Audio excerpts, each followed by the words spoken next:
fellow travelers, and welcome to the Traversing the Stars podcast. Today's special guest is Dee Wallace. You know her as the mother in E.T, the Extraterrestrial, and Cujo. She's now an accomplished author and radio host. Now come join me as we go traversing the stars. Hello, Miss Wallace, and thank you so much for coming to the Traversing the Stars podcast. Great to be here, thanks.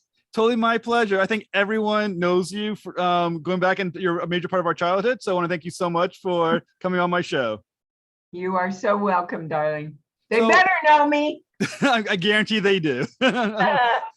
So I always ask, my first question is always a question of inspiration. So I always ask, what inspired you to become an actress, and who were your earliest influences? I was born. I think I was just born to do this. And my biggest and first influence was my mother, who was a very beautiful actress in community theater and in our church. Yeah, that's very good. So what about yourself did you think that you thought, I'm definitely going to go into acting? Like, did you just find yourself an extrovert and you were just so outgoing, or people just liked watching you? Did you just perform for your family or something? What was it that you just knew this was yours?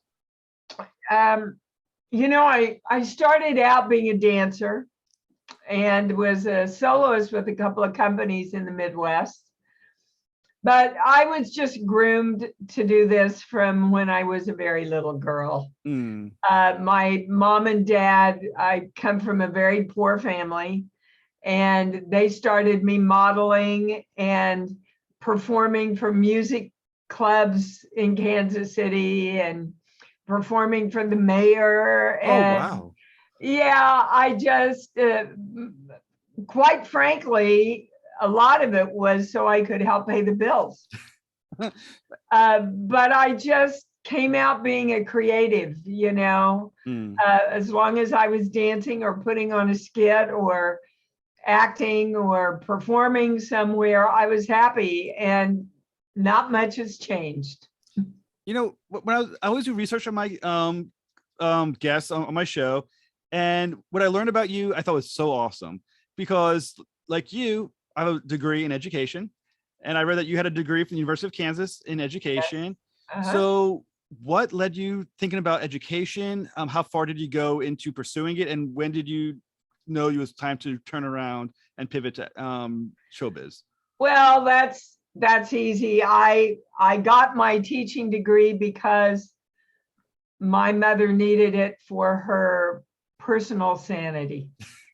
She needed to know. Well, back in the 60s, you have to remember that it was very important for a woman to have a career so that she could be independent, self-independent. So especially to my mom, who had raised 3 kids pretty much on her own. My father was a pretty severe alcoholic. And it was just important for me to give her that peace of mind. So I graduated with a teaching degree, minored in journalism and psychology, and taught a year of high school. But I knew if I didn't get out of there then, I was never going to get out of there. So I wrote a letter to Hal Prince, who was the biggest producer on Broadway, who was looking for an unknown to star in a little night music. Sent him this very cheesy letter, and an even cheesier picture, like that. And I wish I had it to this day. Oh my God, I wish I had that letter.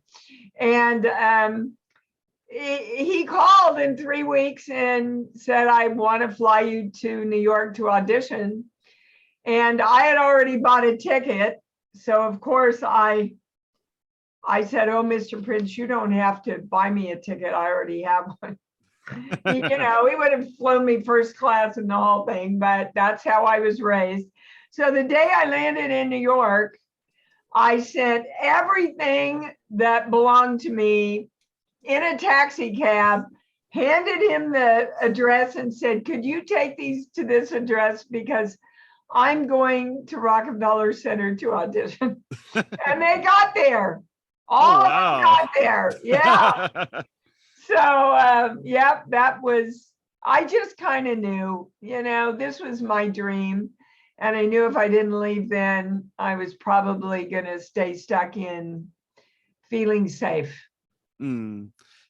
You know what I think is, I really wish you had kept that letter, because that letter, now would be the famous letter that got Dee Wallace started on your career in showbiz. And that picture, I could have used it as your profile picture for the podcast episode. Not a freaking chance would I have given you that picture. Oh my God. It was on my bed in my jean shorts. Like, oh my God. Whatever possessed me to think that would be a good headshot to send it. God, I mean, that was my Kansas brain back then, right? But obviously he looked at it and said, this girl's got some balls. So maybe I should just bring her in. But, I got down to the last 5 girls in the dancing and the acting. And then they said, okay, Mr. Prince would like to hear you sing. I said, oh, I didn't know we had to sing. And his assistant said, well, dear, it is a musical. That makes sense, doesn't it? So the first day in New York, I sang Happy Birthday in a very mediocre way for Hal Prince. Yeah. But what's incredible about that story is there's a lot of people out there, boys, girls, whatever, who always think to themselves, I wish to do this. You know what I'm saying? Or if I can just do this, I can get the job, I can just start my career, but they don't. For a reason, they don't have the courage to just do it. They don't take any action. You got to believe in yourself enough to take action. When I got out to LA, it was very difficult to get in to see the casting directors. Actors couldn't get on the lot. So I did what we do in Kansas. I baked cookies for everybody. And I wrapped them up in this big cellophane with these fancy bows and put him in the back seat and went to the guard gate. And I said, hi, I have some deliveries. He said, okay, go on through. So I proceeded to take all the cookies to all the casting directors. And the last casting director was Reuben Cannon, who was the head of the studio. He said, oh, come on in. I love chocolate chip cookies. And I was sitting there talking to him. And he gets a call from the studio that the girl who's playing the waitress with 5 lines is sick. And her scene's up next. What should they do? And he covers the phone and he says, what size do you wear? I said, what size do you need? And that was my first film experience in LA. That is, those stories are just incredible. I mean, and I think there's some listeners who talk or would think about ideas of things like luck, you gotta be the right place, luck, stuff like that. But you put yourself in that position to be fortunate to get that job. I mean, by being so, once again, so ballsy to do the thing with the cookies, and that's savvy as hell. That's something that most people would never probably have thought about or had the guts to pursue. It was pretty naive. I'm a big believer in naivete. The power of naive. When you're naive, you don't have much fear.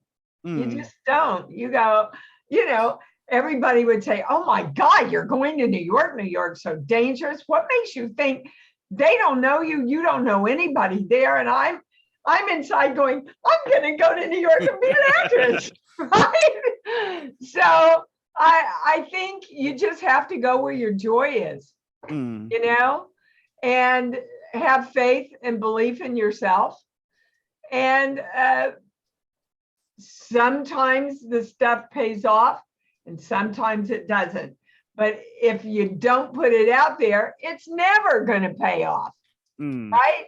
I agree with you 100% on that one. I mean, I can't remember the exact phrase, but like if you don't try, you never can accomplish anything. People who don't try fail 100% of the time. You bet. But let me talk to the word trying for a minute, because a lot of us go, well, I'm trying to do it. But what most of us mean by that is I'm thinking about doing it. And, you know, to know and not to do is not yet to know, because you can't really build up the belief in yourself if you don't take steps to get out there. I agree 100%. I mean, trying is not dipping your toes in the water and seeing, you know, how you feel about jumping. You really do have to go 100%. It's yeah. I mean, and I mean, it's the fear, I guess the fear of failure keeps people from jumping in. But once again, the only people who ever succeed were the ones who took that plunge. Yeah, and I just encourage people to look back at their childhoods from around conception to 8 years old and see what you were taught about risk taking, see what you were taught about your own magnificence, see what you were taught about the right to ask for what you want and get it. Because our brains are pretty locked in around our self-esteem and how we see ourselves in the world and our success by 8 years old. So whatever we're taught or modeled between conception and 8 years old, that's what we build the rest of our lives around. So if you keep hitting the same walls, look back at your childhood, because that usually is your parents' story. You have a right to write your own story now. So I'm a teacher for high school, okay? High school age kids who are past obviously the age of 8, who've already, as you say, kind of modeled themselves out of what they're going to be successful or confident at that moment. What can I do as a teacher or any adult who may have kids or who are now older than that to be able to go back and try to undo what was done in the past? I don't think you want to undo anything. I think you want to redirect their brains into being excited about rewriting their story and who they really are and who they can be. So the more you can get them to focus on what they want, the more you can get them to focus on the joy of getting there, and the more you can feed back to them, this is the way I see you. I see you really successful. I think you're awesome. You know, when I taught ninth and 10th grade, and I had this kid come up to me one afternoon and said, "Miss Wallace, I wouldn't get in your car today if I were you." Whoa. That's pretty harsh. You know, suggesting that it's going to blow up or something. And I looked at him and I said, "You know what? I don't believe you, because I see who you really are. And you're a really good kid. And I really enjoy having your creativity in my class." He ultimately became one of the best students I had. Great. You know, but he needed to know that he couldn't bluff his way through the world. And he needed somebody to start seeing him for who he really was. You know? So how did you get yourself mentally there for yourself to make sure you had the confidence and make sure you had the self-awareness to be successful that you've became? What was it, your parents who helped you get there, or did you figure it out on your own? Well, I think you come in with a natural propensity toward who you are and what you want to do. And then you're affected a lot, again, by the things you're taught verbally and what you're modeled. Now, my childhood was a real dichotomy, because we went to church, we went to Methodist church. My grandmother was a huge force in my life. Again, we were very poor. My mom had to work all the time. My dad was an alcoholic. Most of his life couldn't hold down a job. And yet, my grandmother was this amazing painter my mother was this amazing actress and the strongest woman I've ever known. People often ask me where I found that character in Cujo. Yeah. I grew up with her. That's cool. And even my dad was an entrepreneur, a very creative being who had been incredibly damaged in the war and never recovered. So we would sit and watch the hit parade, and I would hear, "You can do that, Dee Dee. You can get up there and perform like that." We'd watch the Miss America contest. "You can do that, Deanna." You know, and so I entered the Miss Kansas contest. But it was that dichotomy of you can do this and be careful because you never know what's going to happen in this family. Yeah. And somehow my inner strength just, I also had a really strong big brother that helped guide me. You know, let me sum up my family. My big brother was a minister who worked his way through seminary shooting pictures for Playboy. That's my family. That's ironic as hell. Yeah, that's my family. And so I spent half of my life doing horror films. Yeah. And the other half of my life teaching people how to heal themselves from their fears. I mean, when you're thinking, when you grew up and you started became more successful of an actress, were you picking roles that you knew had positive, a lot of them had positive message, or at least a positive lead characters? For instance, the movie, you're in the movie E.T., which is obviously was one of the most beloved movies in movie history. I mean, I don't think there's anyone who grew up, in that time period who saw it, or who grew up now who hasn't seen it, loved it, and knows E.T. Like, that's a generational movie now, from one to the next. When you're in a movie like that, did you choose it because of what it was, or did you choose it because, once again, it was available to you? Well, Stephen just called and offered it to me. And I went behind closed doors over at the studio and read it.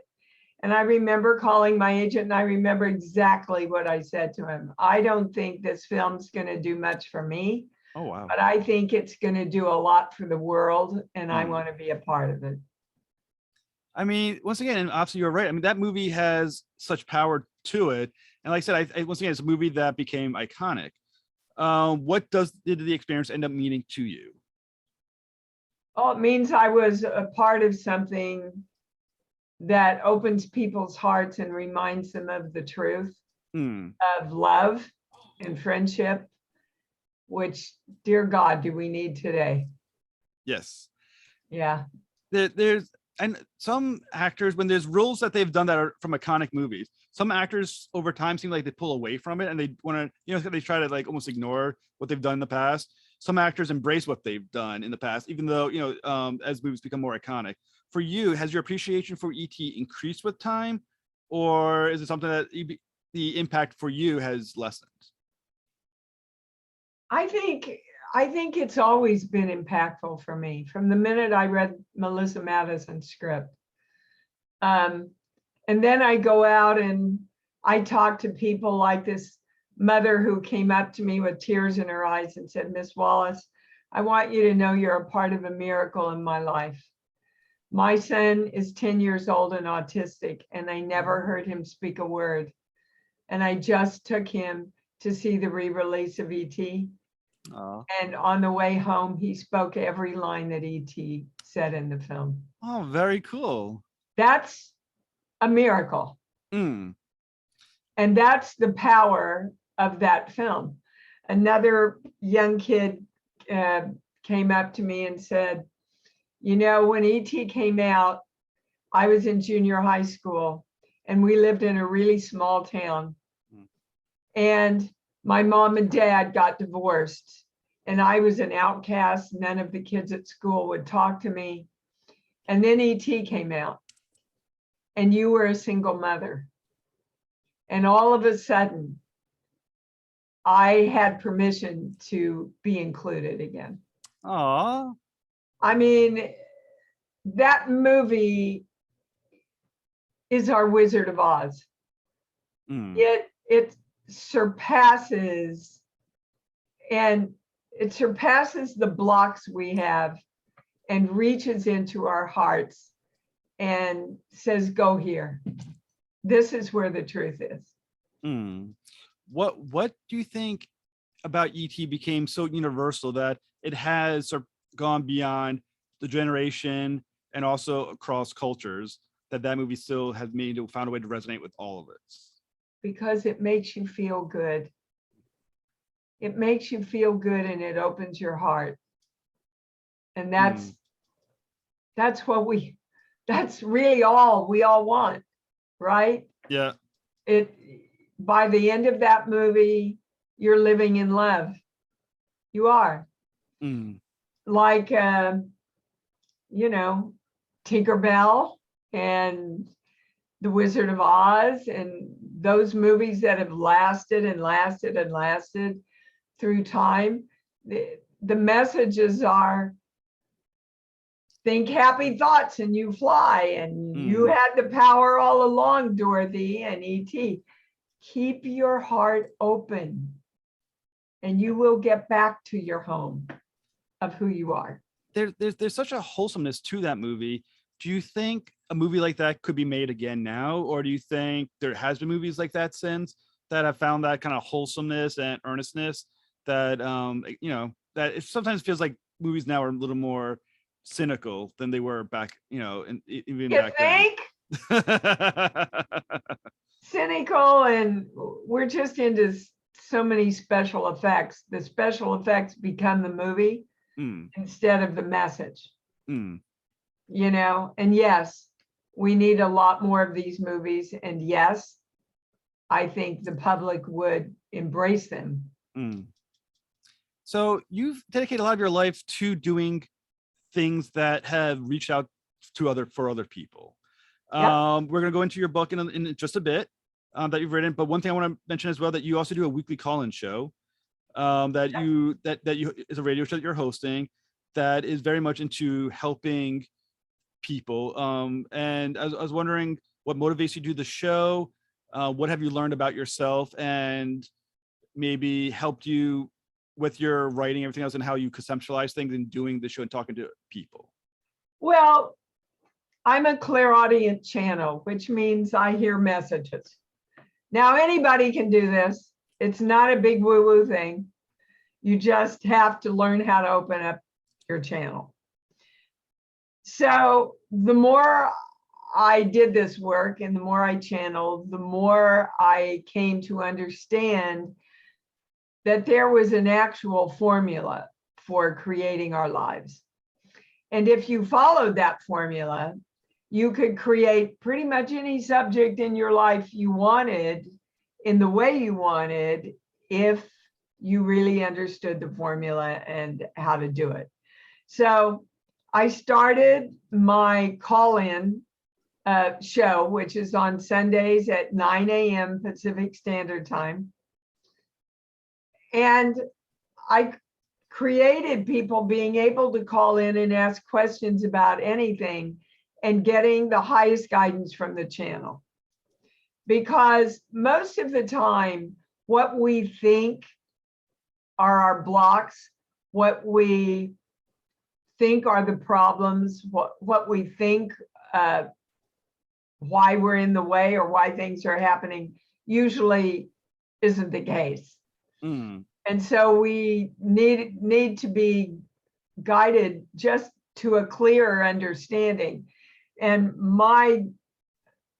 the greatest thing that I do in my work is the ability to look into somebody's energy and put together where their blocks are and how they can redirect themselves to move out of that and lead freer lives.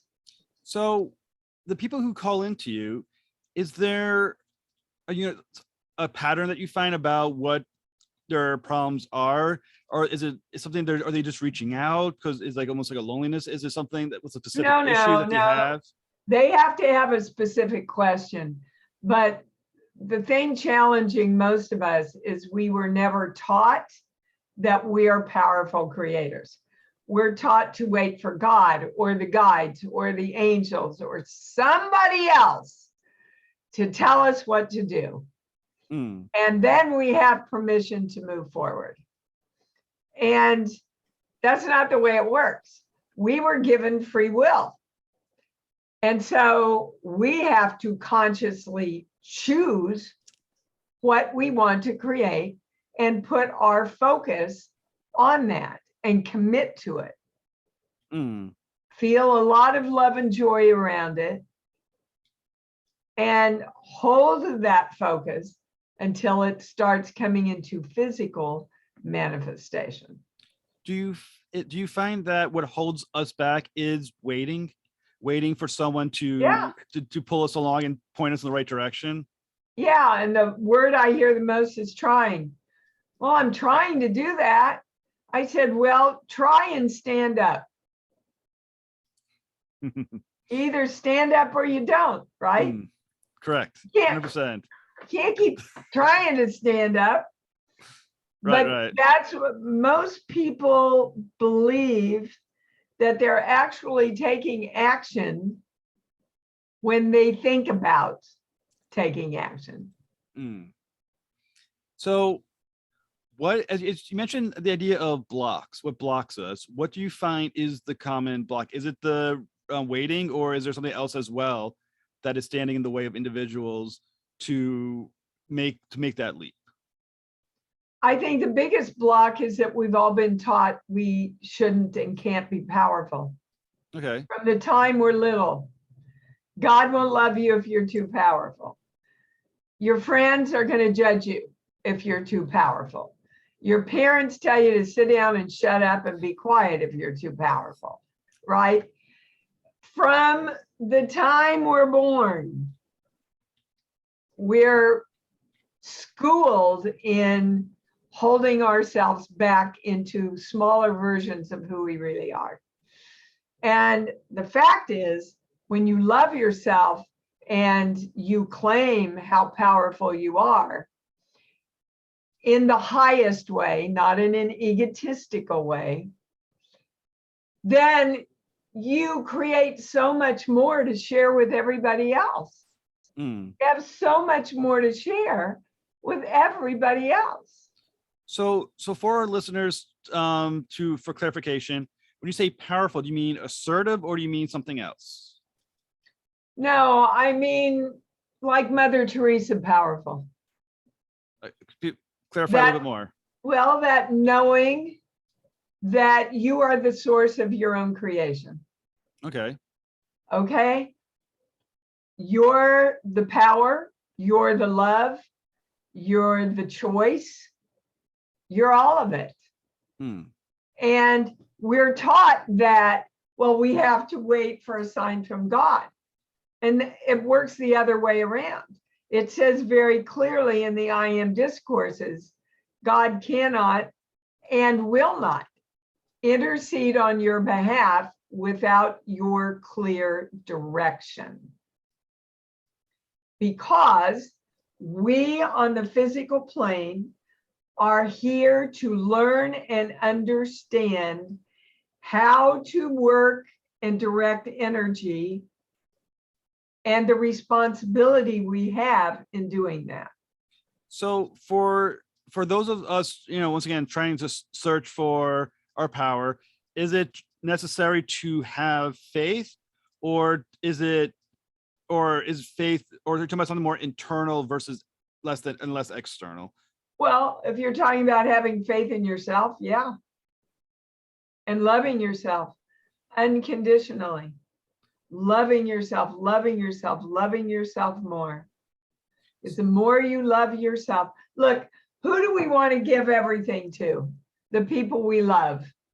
And we never put ourselves on that list. All right. I like that. So So for our, like I said, for listeners, once again, there's obviously those religious, for those who aren't religious, or let's say, or even atheists or agnostic, can they reach what you're discussing as well? Absolutely, because what I'm teaching is brain science. Okay. Can you go a little more about that? Yeah. Look, brain science says whatever you focus on, you create more of in your life. Okay. Okay, that's what I teach. And you can't focus on anything consciously without clear choice, can you? That's exactly right. Okay, so if you're not clearly making a choice, you are saying, all right, I'm going to allow my subconscious to focus anywhere it wants to go.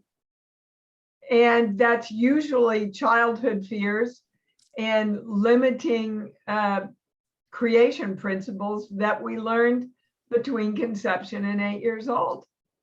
You know, we did a study one time, a bunch of my clients and I, in 1 hour of watching TV, you can get up to 50 messages of a disease you're going to get, when you're going to get it, yeah, what medication you should take, and all the horrible side effects you're going to get anyway, while they are showing you pictures of happy families and dogs.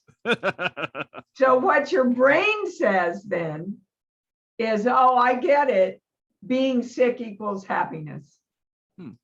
Okay. I get we that. are hypnotized in this country to be sick. I do find it fascinating as you're talking about, because once again, when you do TV, pushing of medications for any number of real or somewhat sounds like most made up illnesses seems to be extremely prevalent and increasingly prevalent. And and I think, I can't remember where I read it, but we are more medicated now than ever before in history. Yes, we are. Now, obviously, and we're the most educated country, and we're somewhere in the teens in healthcare. So it's unforgivable. I mean, for those listeners, I'm sure, you know, some medications, obviously, some people definitely do need them, and I'm not going to discount those people. Sure. But I'm not saying that. Right. No, I agree. But 100%. I am saying that whatever your brain focuses on, you are going to create more of. So whenever you see those pharmaceutical ads, say, thank you for sharing. I'm creating right now a healthy, beautiful body. Yeah. Well, when you, so one thing that we were going to mention as well, that your book is Born, right? Are these the topics that you're discussing in your book? Absolutely. Born is a really simple, really easy to read, fun book that lays out every principle of the creation formula. Okay. Can you give our listeners, obviously can't give the whole book, but give a sense of the basics of that idea of the creation formula? Oh my goodness. Well, make a choice. Okay. Commit to it. Feel love around it. Become conscious of all your thoughts and feelings during the day, your belief systems, so that if it does not serve that choice, you redirect your brain to think a different way. And you redirect your heart to feel love and joy around what you want. One of the biggest things I talk about in Born is what I call the 3 pillars. How I see myself, how I see the world, and how I see the world seeing me.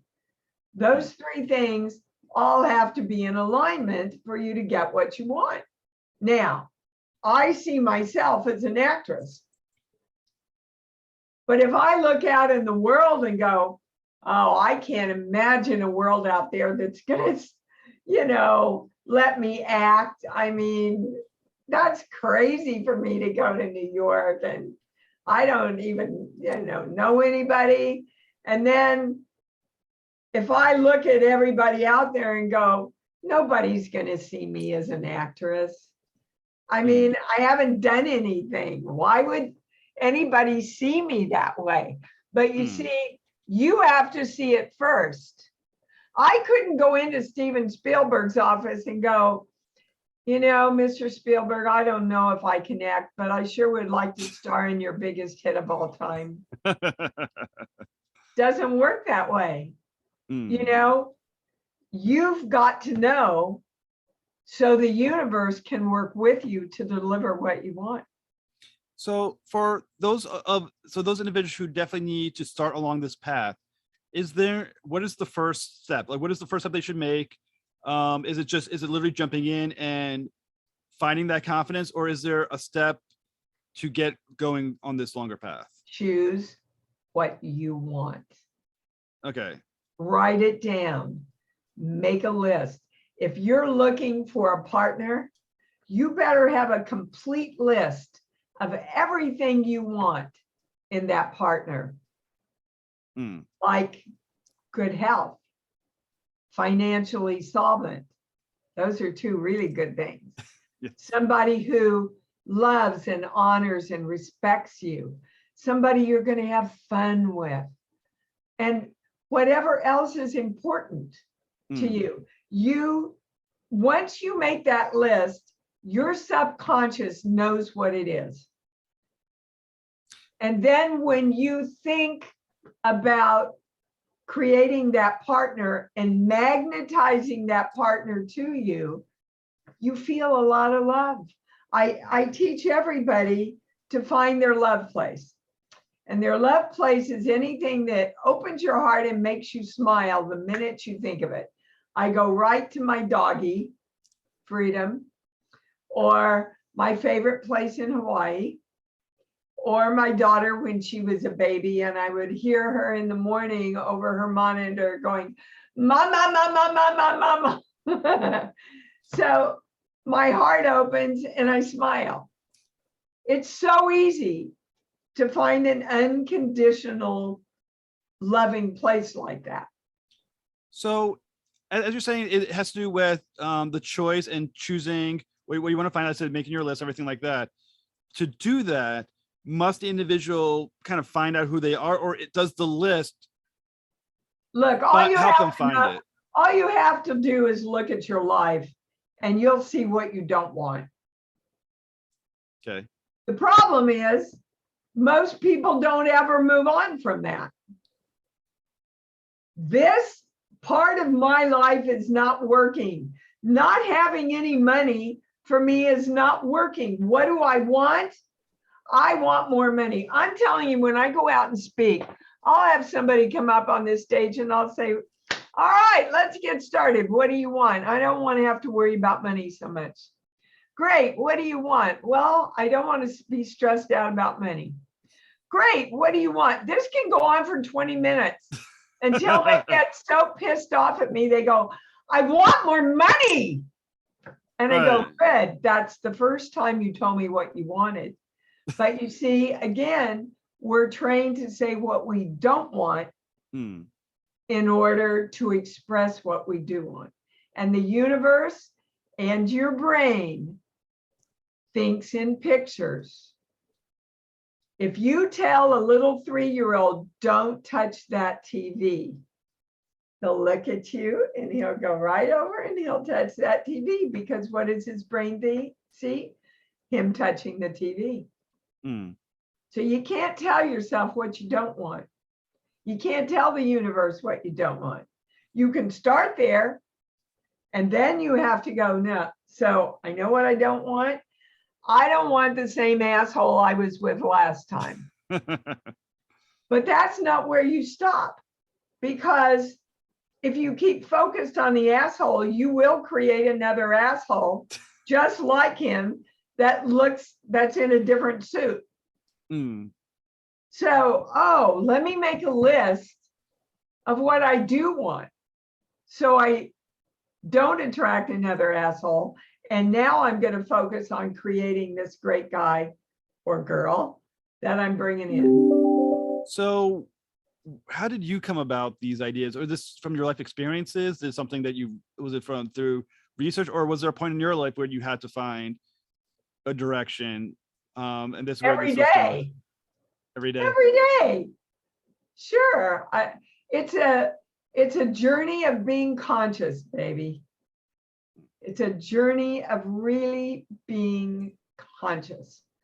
And, you know, I channeled when I was a little girl, which, by the way, most kids do, really. And, you know, like we call them their imaginary friends. Well, they're channeling information. One of my good friends adopted a little boy, and when he was about 4 years old, they were at a stoplight, and there was a big semi across the intersection. And he said, "Look, Mommy, that's how I died the last time I had another mommy." Oh, wow. And she started asking him. And he said, "Yeah, you know, we were going across the street, and a big truck just like that one hit us, you know, and then I came back, but I picked a family that didn't want me so I could be with you." Oh. Aw. Crazy, huh? But true. And there's lots of books that recount stories of kids, stories like this. So since you mentioned that a lot of this how we form ourselves comes between when we're born to 8 years old, is that what inspired you to write your children's book called, I'm gonna get the name wrong, I do apologize, BuppaLaPaloo, BuppaLaPaloo, and the I Love Knees. What's so funny is that kids have no problem in saying that name at all. But adults get into our mental minds and go, "Oh, I've got to say this right." You know, kids that say BuppaLaPaloo, BuppaLaPaloo. They just have so much fun. But again, because our brains are so locked in by 8 years old, I think it is imperative to get books out right now that parents can start in a fun way teaching their children the concepts of self-creation. And so this is the first book in a series of those books. So is the point of the book more to deliver the message or to start the conversation? Both. Both. How can you start a conversation if you don't deliver the message? True. I mean, I get what you're saying on that. I guess my question is, because obviously with children, is it in a way to try to get the parents to also connect with the ideas as well, or is it expected the parents already? Hell yes. Indeed. Yeah, because again, a lot of us think we understand, and we're not living it. You know, so the first book, the little bear, the little boy's all upset. You know, Daddy thinks he's not strong enough, and Grandma thinks he's not old enough, and Mommy thinks he's not a good enough friend. And Buppa says, "Well, you haven't asked the most important person." And the little boy goes, "Well, who's that?" And Buppa says, "You. Who do you think you are?" Because one of the first things we have to do is to define ourselves. And how we define ourselves is a direction to our energy. So how does sorry, the BuppaLaPaloo, sorry, how does it work towards and what is about the nature of that character that makes him a great deliverer of the message to the protagonist? Well, first of all, you're not hitting a kid over the head with it. Second of all, it's everything a child can relate to, all his fears. And the illustrations are so beautiful and so soft. They were done by an Italian artist named Vincenzo Lodato, who used to work for Disney. And he and I hooked up, and the illustrations of all of them are just, you can see, I don't know if you can see them. Yeah, I can see them. Yeah, they're just sweet and beautiful. And, you know, these books are written for like 3, 4, 5.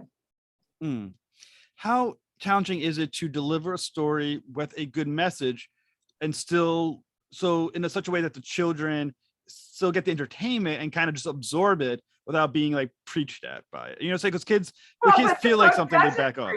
Oh, I'm just asking. That the book doesn't preach at all. And then, you know, you can close the book. What I would do as a parent is who do you think you are, sweetheart? What are you strong? Are you, because mommy sees you strong? Are you brave? Are you a good friend? Well, maybe not so much. Oh, well, how could we be a better friend? And that's what we need to be doing with ourselves.